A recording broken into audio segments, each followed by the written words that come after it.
وصفة النهاردة تحفة، وخاصة للأطفال. الأطفال بيحبوا كلهم البطاطس، والكبار كمان صدقوني بيحبوا البطاطس. أتمنى وصفة النهاردة وفيديو النهاردة يعجبكم، لأن وصفة سهلة جدا، مكوناتها بسيطة جدا.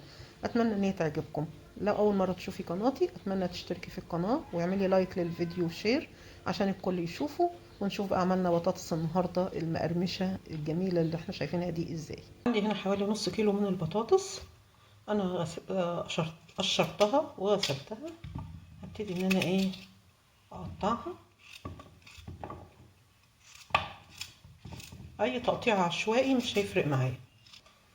كده خلصت تقطيع. هبتدي اخد البطاطس دي اسلقها سلقه كويسه جدا،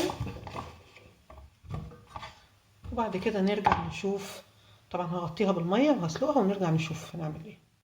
كده البطاطس بعد ما اتسلقت وسويتها سوا كامل، ابتدي ان انا اهرسها كويس قوي وهي لسه سخنه. مهم ان انت تهرسيها وهي سخنه، نهرسها ننعمها جدا جدا جدا، ميبقاش فيها اي تكتلات.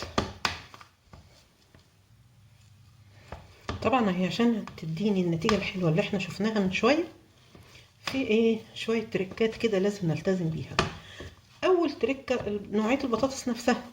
البطاطس لازم تكون بطاطس تحمير، لان احنا عارفين ان في السوق بطاطس تحمير وفي بطاطس طبيخ. بطاطس التحمير هي اللي بتديني النتيجه الحلوه. كده خلاص نعمت البطاطس بتاعتي كويس قوي قوي قوي. كده كفايه. باجي بقى احط نص معلقه صغيره من الملح ومعلقه من الثوم البودر. لو عايزه تحطي فلفل اسود حطي، بس انا مش حابه احط فلفل اسود عشان ما يغيرش لون البطاطس بتاعتي.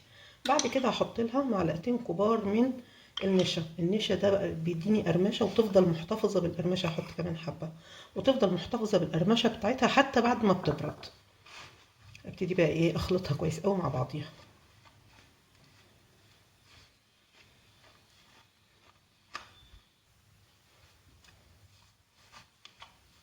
كده انا خلطتهم كويس جدا مع بعض. شايفه ان هو كفايه كده.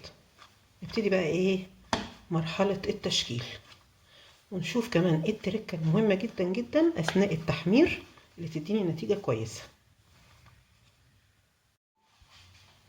هبتدي كده مرحلة التشكيل. أنا جايبة كيس تلاجة فتحته، وهبتدي اخد حبة من البطاطس. انا رشيت حبة نشا عشان ما تلزقش معايا. بعد كده ابتدي كيس تاني وابتدي افردها.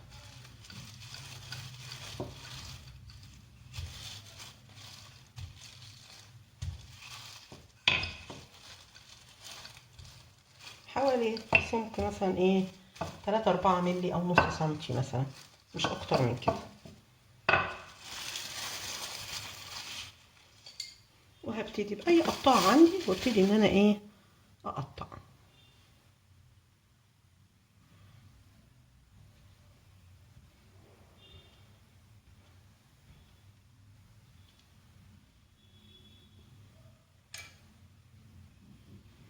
وهجيب قطاعه حجم اكبر بنفس الشكل بس حجم اكبر، وابتدي ان انا اقطع.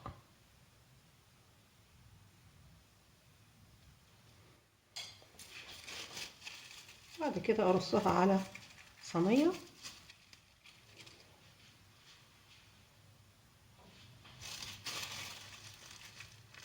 شايفه بتخرج معايا بكل سهوله ازاي. وبرصها كده على صينيه برضو مرشوشه بالنشا. هخلص الكميه كلها بنفس الطريقه، حجم صغير وحجم كبير. هبتدي بقى بعد كده اخد واحده من الكبير، احط عليها واحده من الصغير بالطريقه دي كده، وبصباعي وابتدي اعمل كده حفر او ادوس عليها عشان اثبت الاتنين في بعض. تاني واحده كبيره وواحده صغيره،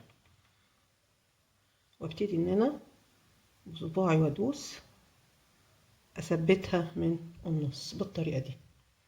وبعد كده نروح بقى نشوف هنعمل ايه تاني. كده بعد ما ثبتناهم في بعض نروح بقى نحمرهم، ونشوف ايه التركه المهمه جدا في التحمير علشان تطلع مقرمشه معايا. كده الزيت سخن، هبتدي انزل بوحدات البطاطس واسويها على نار متوسطة، ما تخليش النار عالية قوي عليها.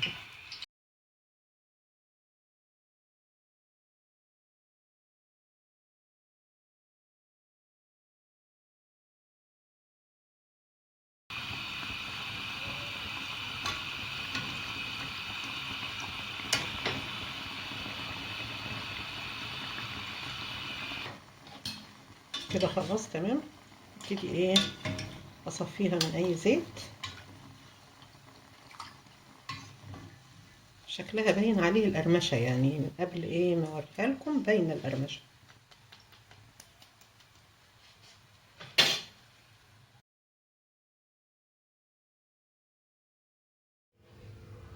شايفة شكلها هشة من بره وطرية من جوه وتحفة فعلا.